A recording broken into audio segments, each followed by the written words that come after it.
Welcome to Sewing Out Loud, the official podcast of ZD Sewing Studio. Here are your hosts, ZD and Mallory. Sewing Out Loud. Hello and welcome to Needles Part 2, about sewing machine needles. With ZD and Mallory. With ZD and Mallory. And Did you hear my deep voice? Yeah, it's really nice. Thank you. Oh, you're not using it anymore. I'm just needling you. No. Oh, okay. I started a blog post a few weeks ago about like when to change your needle, and let me just say this is how it went. You know, the recommended duration for using a sewing machine needle is every 6 to 8 hours of sewing, but you don't really know when that is. So unless they develop a Fitbit for a needle. Oh my God, the needle. Oh, how smart was that I just said that? There you go. That just came right off the top of my head, honestly. Anyway, so there's no. It's 6 to 8 hours of sewing. Sewing. Not sitting in front of your sewing machine or trying to figure out what to do next, or like eating at your sewing machine, or right. the alcohol that you keep next to your sewing machine, like ZD said last time, or so it's hard to tell. And then you, like Mom said last time, it's 6 to 8 hours of you piercing something with fabric. that needle, But you don't keep the same needle in your machine all the time. It's not like you put it in and then you sew all the same thing all at once. Right. So anyway, what did you say in last podcast? Just to reiterate, how often do you change your needle, Mom? Like whenever I want. Yeah, all the time. All the time. I mean, it's not the thing about often. It's not often. It's mileage. It's mileage on the needle. It's not how often. But I feel like people sometimes get confused. They're like, well, I don't know how long I said. So I say, if you don't remember the last time you changed your needle, just change it. Right. You know? Or put it in the, I don't know needle box for when you're going to use it for something else that we can talk about later. And I'll point out, in the last podcast, we talked about use the right tool for the job. You spend all this time on your project. You want it to look nice. And the shirt I'm wearing right now, I made it. And I pieced together stripes on the bias. And there's this part, and it is like right on the bust. And it's this nasty needle hole. Because I used the shop machine, and I don't know what somebody did on it. But the needle needed to be changed. And I should have just changed the needle to begin with. But yeah, there's like this one gross needle hole, and it's because, and then I took the needle off and checked it, and I should have changed it. But talk about how are a few ways. Go ahead. What are you going to say? I'm interrupting. What are you going to say? Well, I'm going to say there's many reasons to change a needle, and one is, yes, it gets dull. It gets all that mileage on it, so it doesn't have the piercing ability. Yeah, what I was going to say is if you don't know, if you're really unsure, I don't know, maybe you didn't sew for a while and like, this could be a brand new needle or something. You can take that needle out and like run it on the tip of your finger. You can feel it. What's a big, indication is if you feel like a burr on there. And there's another thing that can go wrong with the needle. That's what I think happened to me. The other thing that can happen with the needle is it can be bent and you don't really realize it. Mm-hmm. It's bent. It's got a slight bend to it, and it's still forming a stitch. But for some reason that stitch just isn't exactly what looking exactly right or whatever. So a needle can also be bent. A needle can also be defective. I've had people say, well, I have a brand new needle in. And besides the fact that I check if they have it incorrectly, I sometimes realize that it was just a lousy needle. And that's not often, but it does happen. So change your needle, guys. Just change it. If you don't know, needles are cheaper than all the time you're going to, spend on your project. The other thing I just want to mention, you don't need to do this at home. If you think you have a bent needle, throw it away. Or don't throw it away. Put it in the special used needle pile, and we'll tell you what to do with it later. But what our old technician... And you should have a used needle pile. You should have a Sharps disposable container of some what sort. our old tech used to do, and I'm not actually thinking back on this. I don't really know why he had this. He had an old needle bar mounted on a piece of wood, and he'd put the needle in it and spin it, And so if it was wobbly, he knew it was bent. Right. And I don't...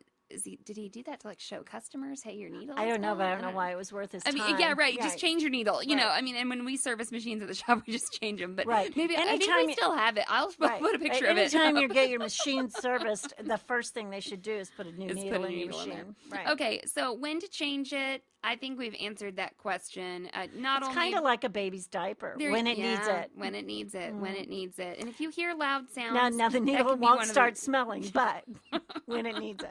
when your stitch stinks. There you go. Oh, my gosh. that's So we funny. need a Fitbit for a needle. And when your stitch stinks, change your needle. Yeah. Just like you change your baby's diaper. Okay. Okay. I had an analogy for podcasts being like pumping breast milk too. The most important thing about a podcast is releasing it regularly, right? So you got to have a back stock, and then every time one gets released, you have to record another one. Just make sure you pump out a new every one. time. Yep, pump out a new one. So every time the baby eats, you got to pump. Okay. Anyway, moving on. Let's talk about marking system. So Okay. when you're gonna hem a pair of jeans for one of my sisters, not me, I always hem my own jeans, right? When you're gonna hem a pair of jeans and you change it to a denim needle, you get out a brand new denim needle and you just hem that one pair of jeans, Right. you don't need to throw away that denim needle. Right. You can use it again, but Right. maybe the next thing you sew on is chiffon, and so you don't want the denim needle in it. What That's do you do with correct. that needle so that you know you can use it later, but that it is the one you used? It's been used. What do you do? The thing I do is most of your needles come in a little box or case that has a clear cover on it. So what I do is I take a permanent marker, like a Sharpie type marker, and I put a red mark, say on the slot that's on the right side of that little needle box that you got, and I put that used needle where that red mark is. Yeah. Then I know I've used that needle. Now, eventually, I won't have 5 needles in that box, so I need, so when I go back to it and say I've retired one of those needles, now I only have 4 needles. But I know when I use the next needle and I Put take it it in out that and use it, spot. then I would replace it behind that red mark, and I know that's the needle I've been you using. don't just keep hashing out the needles. You can move it over to the red mark. Right. And the thing is I know what needle I've used and what needle is brand new. Mm-hmm. Right. Mhm. Oh, absolutely. Well, and another thing that you can do if you buy bulk needles, I think this could be maybe helpful. Some Right. people take one of those tomato pin cushions, or there are lots of fun, pin cushion patterns out there where the sections of the pin cushion are labeled with needle size, maybe even needle type. So you can put universal size 70 in here, universal size 80, on this section, etc. That obviously takes up more space, but it is something you can do. That's another way But to do you that. can't, and you can even have a blank pin cushion that you write on yourself. I Yep. mean, anything like that. No, yeah, A just piece, when you get that tomato pin cushion, you take a Sharpie and you write 70. what on I the what I section. do with serger needles is I take them out and I have a little folded piece of fabric that I keep my serger needles. Well, and in. serger needles especially, this will happen with because you've got 2. You're always or you just switching have them in and one, or out, you right. and so that you can sometimes lose track of that. The other thing with needle usage and confusion is if you have a multi-needle embroidery machine, kind of keep track. Try to keep track. Oh, I've been using number 7 a bunch, because sometimes you're like, you'll stitch forever and you won't use one needle because it's got a color you haven't been using on it. So, keep track of what you've been using the most. Or Okay, at least think about it. yeah. yeah. Or just change it. Just change the needle. You can Just always change it. you can always use a post-it note anywhere in your sewing and stick it on the side of your machine and say, I last checked my needles on this multi-machine. I last checked them in September of 2009 or whatever.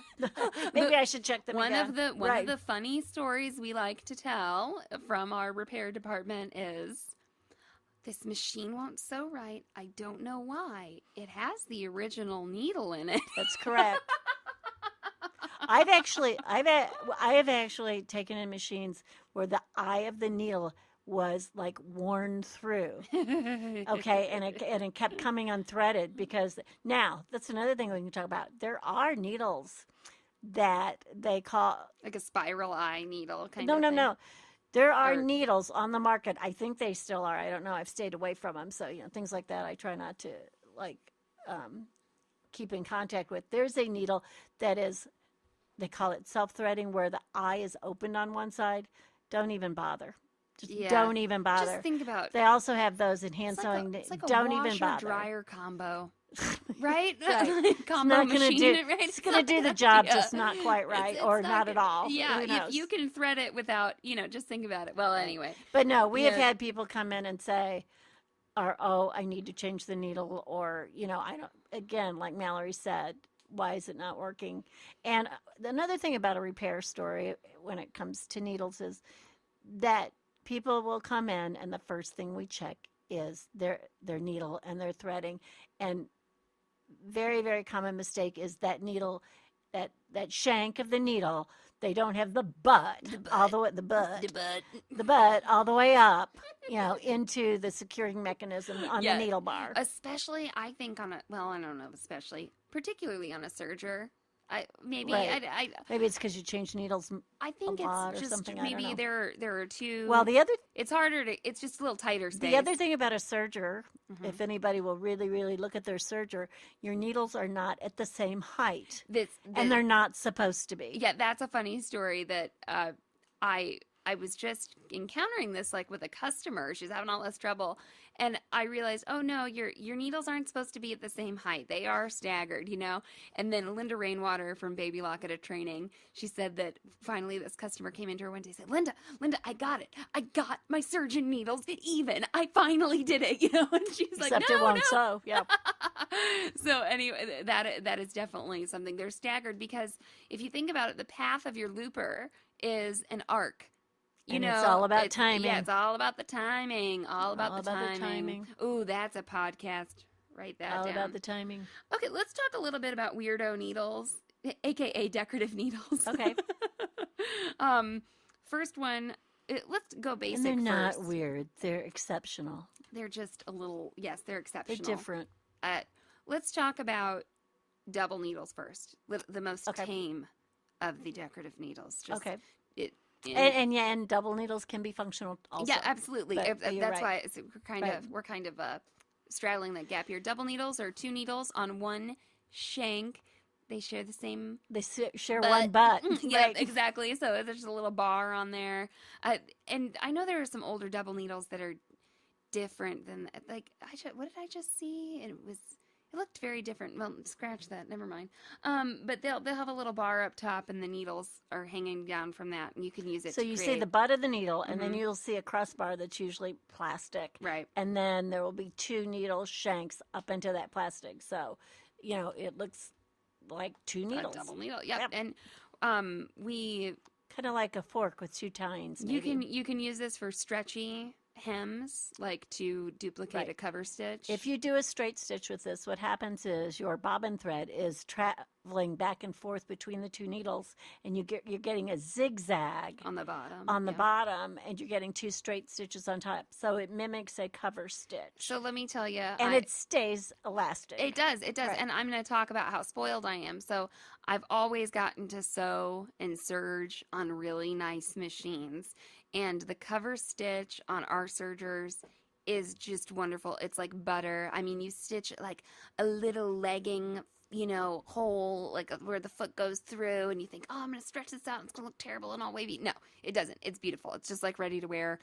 And so we taught Hemingways, our hemming class, the other day, and we were doing the double needle, and I'm just going to be honest, I'd never done a double needle stretchy hem on the sewing machine. And so I was like, this is going to suck. Our sergers are so much better, and they really are. They're really good.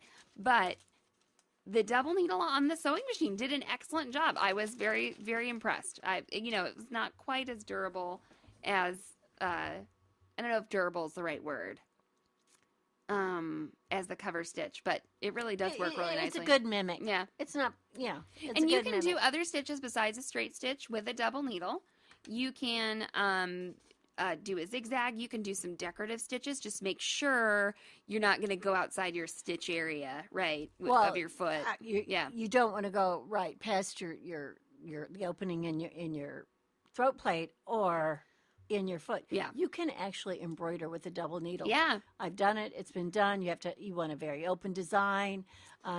Some things Now- are designed for it, too. Right. The other thing is most of your modern day sewing machines have a securing mechanism or a default mechanism where when you put in a double needle, you engage that specific function so that it won't travel back and forth. Yeah, it's like a safety mechanism. It's a safety mechanism that does not let you hit, the side of your presser foot or the side of your throat plate. Now, if we want to get fancy about that, we can talk about all that later. But the other thing that a double needle is used for is a pin tuck. And that's probably one of my favorite usages. I was like not even thinking about that. Yeah, that's one of my favorite gosh. usages. Well, And I use pin tucks a lot of times, like not only as decorative, but like to take up the slack or basically like as an alteration. So I might we love pin tucks. Right, around here. I might have a shirt that needs a dart like under the bust or something, and I will actually use the pin tucks as the thing to take up the shirt. Absolutely. Well, double needles come in different sizes. They'll come in different needle sizes and different widths. Like the double needle, how they're labeled is it'll say like 2.0/80. And what that means is the needles are 2 millimeters apart and they are size 80s. They can be metallic, they can be stretch needles, they can be universal. Also, something else I just ran into, read your owner's manual. Some machines have an approved double needle width. Like you can't go outside that 2 millimeters or else you won't get a good stitch. We just ran into that with somebody's machine. Well, I had no idea. And the other thing is if your throat plate opening is not wide enough for, say, a 4 millimeter plate, or a 4 millimeter width, it's not right, gonna, it's not going to work. No, this one was wide enough. It was a 7 millimeter stitch swing, but it was not, approved. I mean, you can try it. It's not like it ran into the bobbin case, but it didn't make as nice a stitch. So let's move on to wing needle, I would say, for our next decorative needle. Well, I'm going to jump in here and just say, because let's wait. Okay. I just want to talk about. Go ahead. Let's talk about the triple needle, or it's called the drilling needle. Okay. And what that is it's 3 needles. Yeah. So you use, it's sewing 3 top stitches, and that bobbin's What's going that back and for? forth. I've always just used it for decorative, or the other thing you could use it for is strength. But I've always used it for decorative. Does it give you a stretchy hem too? No, it doesn't give you the same It stretch. doesn't give you the same stretch. The other, and you can use that for pin tucks too. Sure. Okay. You can sort of like be double pin tucking. Okay. Right. So, but I have mainly used it for decorative work. That Okay. Well, let's do drilling. So that's drilling, triple needle. Mm-hmm. Now we can do a wing. Wing needle. Wing needle is a needle with wings, and it's a needle. It really is. It's a needle that just drank Red Bull. Okay, so what it does is it creates a really big hole in your fabric, and you use it on something thin like batiste or something like that. And it truly does look like it has wings. It's a needle, and down on the what do they call that? Close to the eye. It's around right. the eye. It's close to the eye, like just where. The blade. The blade of the has needle, wings. and it has like these, wings. Like you'll be able to see them. They're very obvious. Yeah. And what those do is they truly, truly poke a hole in your fabric, and this is for decorative work, and it's very common in heirloom work. So you're meaning to poke a hole, and the only thing that this is going to poke a hole in, and listen to me, is a organic natural fabric, and your best is usually a fine cotton of some type, a cotton lawn, or a fine linen, something like that. If you use a polyester, your hole's going to close up. It's not going to maintain the hole. Well, and another thing is there are certain stitches that you select for this to get the maximum, effect. And they're the best ones are stitches where the holes are punctured multiple times. Right, and it's going back and forth over, almost making like a tiny eyelet in the fabric. Yes, like an eyelet. Right. And the other thing we can talk about is a hem stitch needle, which is, it's a combination. It's like a double needle. One of the needles is normal needle, and the other one is a wing needle. Right, and those are also called double wings sometimes. Double wing, yeah. Even though one Only needle one is, is a wing. is your normal regular needle, straight needle, and the other's wing. So you'll see that referred to as a hem stitch or a double wing. And once again, pretty purely decorative. Yeah, I would right, say. you're going to hem. I mean, I'm thinking. What I'm thinking of is, I'm hemming a tablecloth or a napkin. I don't want this fancy hem, so I'm getting that look. Yes.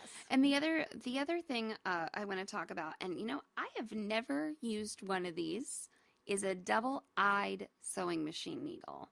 Have you ever used one before? Yeah, it had 2 eyes in them. A customer pointed them out to me. They're for decorative work, so that you can put 2 threads through your needle and get the colors. But guess what? You can put 2 threads through a normal needle too. I mean, we need to really try that, because my question about the that timing is the timing and how it picks up. What we do, we use 2 needles all the time, or 2 threads, I'm sorry, all the time, and we use 2 threads in embroidery. We use 2 threads on our serger.